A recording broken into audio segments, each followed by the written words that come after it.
welcome back to my YouTube channel. I am Rabiana. So Hurela Hair was nice enough to send me over this wig unit that I am absolutely loving. So let's go ahead and get into the wig application.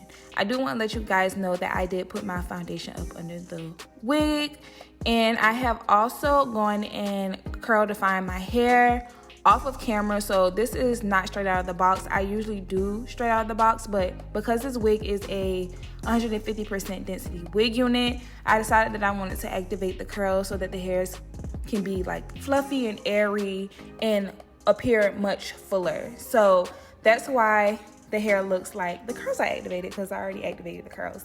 So this is air dried hair, you guys. What else? So this wig unit also does have a bit of color dimension.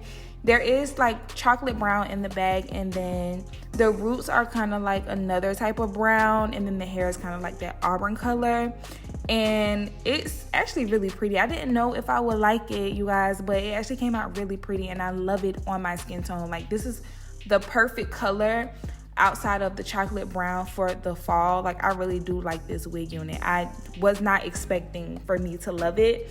I'm also doing a flip over method for you guys today. These days I am loving flip over methods with all of my wigs. I don't know why, I don't know where it came from, but this wig unit was a very easy process to put on, you guys. All you have to do is define your curls, let it air dry, and glue your wig on. Very easy, very simple, and very quick. This is like a really quick install. So let me know what you guys think down below in the comments. I would love to know your thoughts. Again, thank you guys so much over at Hurela Hair for sending me over this wig unit, and happy anniversary.